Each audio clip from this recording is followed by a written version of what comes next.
scratching an itch on my back. I found a hollow the size of a tack head. At my bathroom mirror, I rolled my shoulder forward. Next to my shoulder blade, on my upper middle back, was a tiny hole. No plug, like a normal blackhead, but a deep hole. I watched my finger in the mirror, prodding it. I dug my fingernail in, but could only force the tip. As I massaged the cavity, yellow mucus discharged onto my finger. From the top shelf of the hallway closet, I took a small flashlight. Watching in the mirror, I shone light into the hole. It went deep. Hopping onto the edge of the sink, I twisted my body and tried to see if there was a bottom. But inside the hole, as far as I could tell, there was only darkness. Later, walking down the hall of my apartment, something stopped me. A faint buzzing. I scanned up and down the hall. There, walking along the top of the wall, it was a wasp. The wasp was alone, walking serpentine, seemingly in no direction in particular. I considered whether to kill it. I had bug spray in the hall closet, but hated the smell, especially when I was about to eat. I decided to deal with it later and went to the kitchen. As I finished my meal, the itch on my back worsened. Scratching it only strengthened the burning, making my shoulder twitch.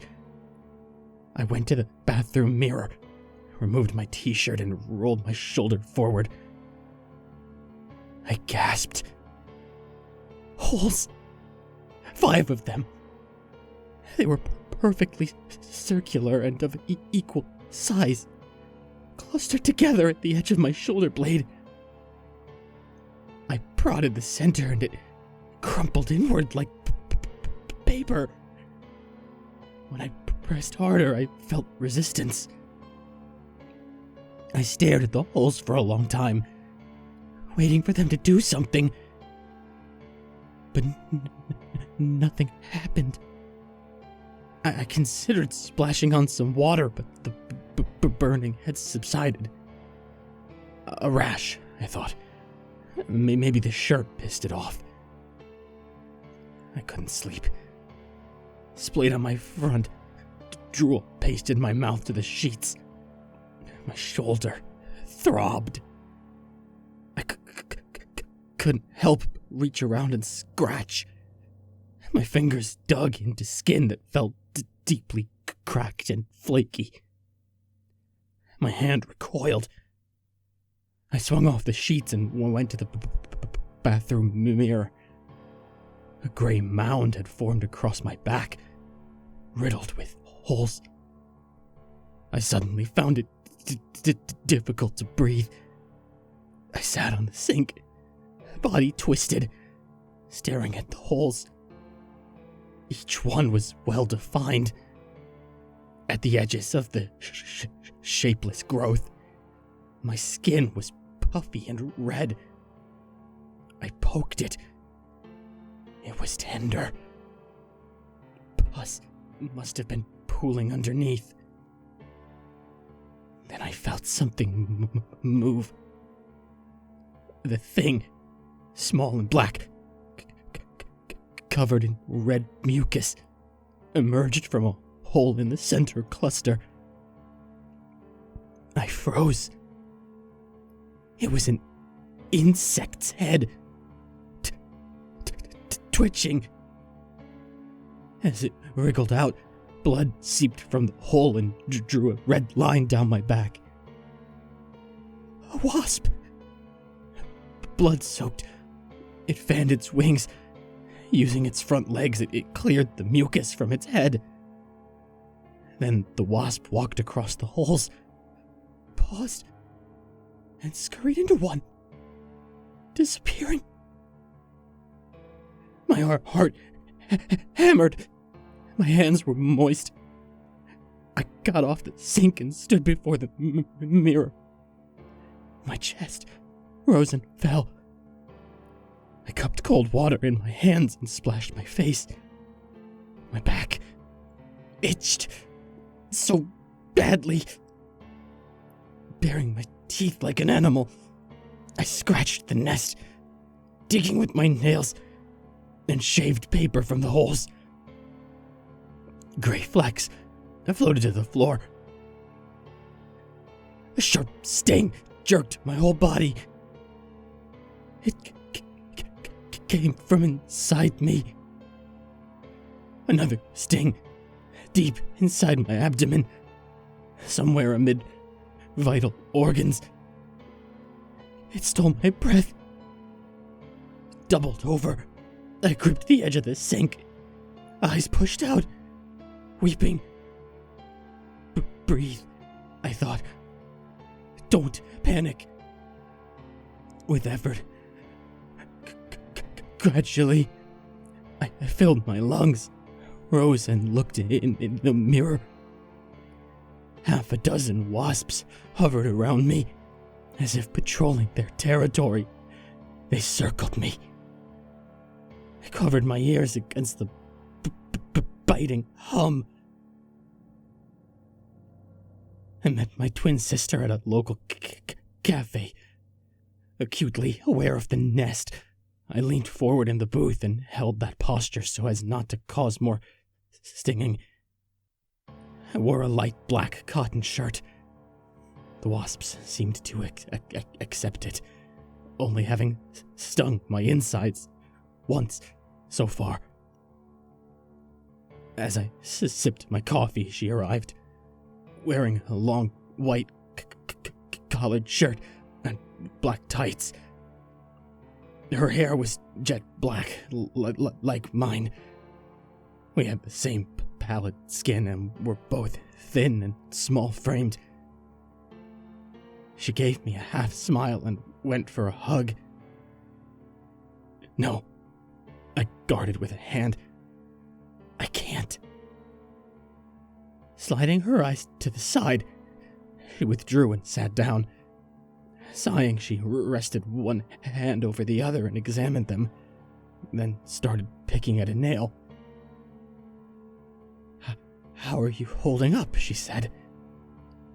"Fine." She sighed again. "Dad said you're not answering his calls or his emails." She finally looked up. Her hands covered her mouth. "Oh, God."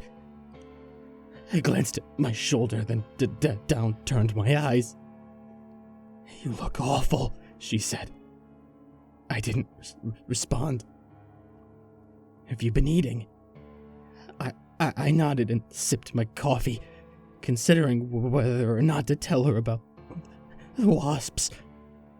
They were moving throughout my chest cavity, navigating between organs, reinforcing the walls of their nest with more regurgitated pulp. Some inched their way to the surface of my back. Annoyed, I sensed at being closed off by the shirt. "I need you to do something for me," I said in a weak voice. My sister shook her head. "No way." "What?" I said. "I'm not talking to Dad for you." A wasp nudged the inside of my shirt. Over my shoulder, I saw a moving lump. "What's wrong?" she asked. "Nothing." I clasped a hand over the bump. A sharp sting made me wince, my eyes shut. "Nothing? I'm fine. I just got a rash on my back. It itches." "Let me see." "No." Just in time, the waiter arrived with her coffee. "Really, I'm fine." When I glanced over my shoulder again, there were at least 10 bumps across my back. Shit. "What?" Will you tell Dad I'm fine? Tell him you saw me. I said no. Are you still seeing the psychologist? I didn't reply. You need to talk to someone. It's been over a month. My sister went to sip her coffee, and as the cup met her mouth, her entire body jolted. The cup clattered out of the saucer, breaking it in half. In all directions, brown liquid spread across the table. A wasp floated up. Jesus, a wasp! She stood, brushing herself off. I stood too. You okay? God, that hurts. She rubbed a spot on her leg. I'm sorry. For what? I have to go. Right now, she was cut off by another jolt. Her arm, rasping curses, she swatted at the bug. Everyone in the cafe had turned towards us. I cut through their stares and left, piled into my Volvo, removed my shirt and drove home. By the time I got there, the car was full of wasps. They stung several times during the drive. Entering the house, I paced my living room. Staring at the ceiling, I shut my eyes, dug my fingernails in, clenched my teeth, and ripped open the nest. Inside my ribcage, the wasps stirred into a wild frenzy. They stung me mercilessly. I screamed. The pain was excruciating. In a rage, I ripped and tore at the nest. Chunks of outer crust broke off. The wasps attacked my hand, shutting their stingers in like needles again and again. Nerves hot. My mind swam in pain. At the end of the living room stood a partitioning wall of exposed brown brick.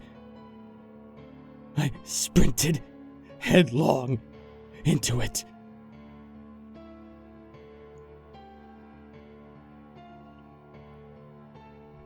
My twin sister and I stood beneath the enormous gnarled face tree. That's what we used to call it. It was long dead, well before we were kids, etching our names into it with a Swiss Army knife. The hollowed-out center yawned open like a shrieking mouth, and above were two thin gashes for eyes where the bark had rotted away, leaving smooth, discolored wood.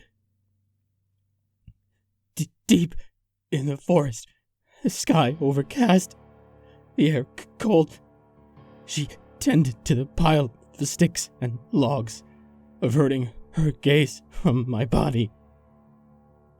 Severely hunched, I was angled against the tree, taking protracted, strained intakes of air.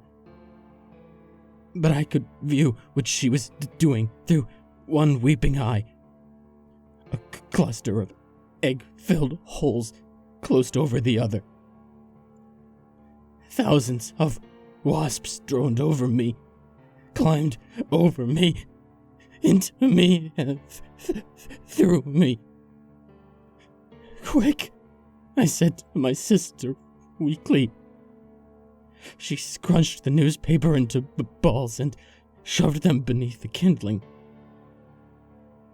"This can't be the only way," she said, rubbing a tear with her wrist. "You need to see a doctor." I didn't have the energy to answer, but I'd looked it up online and knew this was the only method to displace the colony without anchoring them. My body was a raw husk of throbbing pain, my skin a seeping landscape of welts. Another round of stinging would kill me. She lit the fire. When it grew strong enough, she piled on the dry leaves and grass she'd collected, and smoke began to billow. Using a picnic blanket, she fanned the smoke towards me. The wasps stirred.